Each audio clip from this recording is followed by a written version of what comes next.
అటవీ శాఖ అధికారులతో ఏపీ డిప్యూటీ సీఎం పవన్ కీలక సమీక్ష నిర్వహించారు. ఎర్రచందనం స్మగ్లింగ్ వెనుక పెద్ద తలకాయల్ని పట్టుకోవాలని అధికారుల్ని ఆదేశించారు పవన్. స్మగ్లర్లని నడిపిస్తున్న వాళ్ళని పట్టుకోలేకపోతే ఎలా అని ప్రశ్నించారు.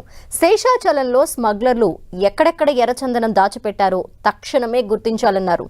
ఎర్రచందనం జిల్లాలు, రాష్ట్రాలు దాటిపోతున్నాయని, నిఘా వ్యవస్థని పటిష్టం చేయాలని ఆదేశించారు డిప్యూటీ సీఎం పవన్ కళ్యాణ్.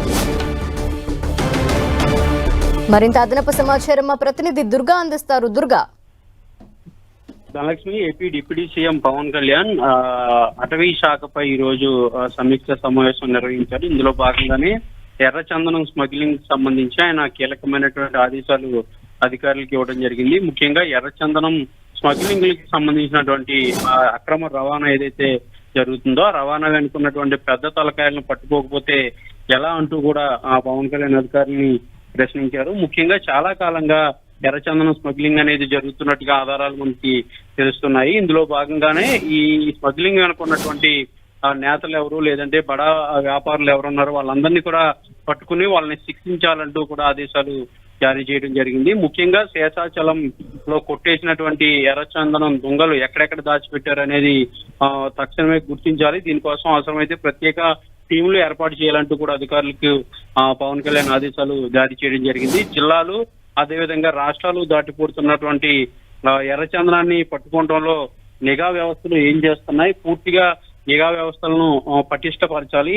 రాష్ట్రాలను దాటిపోతున్నటువంటి ఎర్రచందనం దొంగలకు సంబంధించినటువంటి వివరాలన్నీ కూడా పూర్తిగా తెలియజేసి ఒక నివేదిక కూడా ఇవ్వాలంటూ కూడా పవన్ కళ్యాణ్ అధికారులకు ఆదేశాలు జారీ చేయడం జరిగింది. దీంతో పాటు వైఎస్ఆర్ కడప జిల్లా పొట్లదుర్తి జగనన్న కాలనీలో ఎర్రచందనం డంపు, అలాగే దానికి సంబంధించినటువంటి కేసుల వివరాలు కూడా అందించాలంటూ కూడా అధికారులకి పవన్ కళ్యాణ్ ఆదేశాలు జారీ చేయడం జరిగింది. ఎర్రచందనం అక్రమ రవాణాకు సంబంధించినటువంటి ఎంతవరకు ఎన్ని కేసులు నమోదయ్యాయి, కేసులు నమోదైతే ఎంత పర్సంటేజ్ శిక్షలు పడ్డాయి, ఎంతమంది బయటికి వెళ్ళిపోయారనే దానికి సంబంధించి కూడా పూర్తిగా వివరాలు ఇవ్వాలంటూ కూడా పవన్ కళ్యాణ్ అధికారులకు ఆదేశాలు జారీ చేయడం జరిగింది. ఇతర రాష్ట్రాలతో పాటు నేపాల్లోనూ, అలాగే దేశవ్యాప్తంగా ఎక్కడెక్కడ ఎర్రచందనం దొంగలు డంపింగ్లు ఉన్నాయో రాష్ట్రానికి సంబంధించినటువంటి వాటన్నిటి కూడా తిరిగి రాష్ట్రానికి తీసుకురావాలి. తద్వారా రాష్ట్ర సంపదను కూడా కాపాడాలంటూ కూడా పవన్ కళ్యాణ్ ఆదేశాలు జారీ చేయడం జరిగింది. చాలా సీరియస్ గానే ఉండాల్సినటువంటి అవసరం ఉంది కాబట్టి వీటికి సంబంధించినటువంటి ఒక టాస్క్ ఫోర్స్ కూడా ఏర్పాటు చేయాలంటూ కూడా పవన్ కళ్యాణ్ ఆదేశాలు జారీ చేయడం జరిగింది. దుర్గా, పెద్ద తలకాయల్ని పట్టుకోలేకపోతే ఎట్లా అంటూ కూడా పవన్ ప్రశ్నించిన నేపథ్యంలో అటవీ శాఖ అధికారులు ఏదన్నా లిస్ట్ ఇచ్చారా? ఇంతమంది ఉన్నారు, దీని వెనక ఎవరెవరు ఉండొచ్చు అని ఏమన్నా తెలుస్తోందా?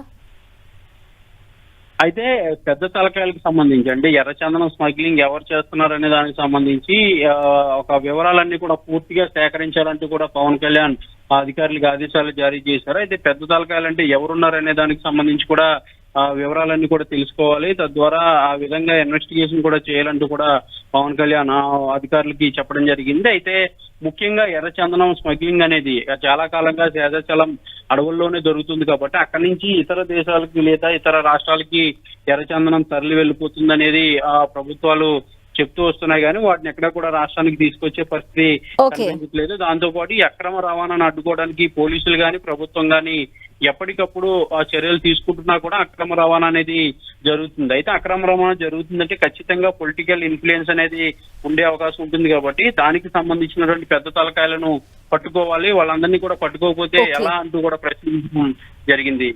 Thank you Durga.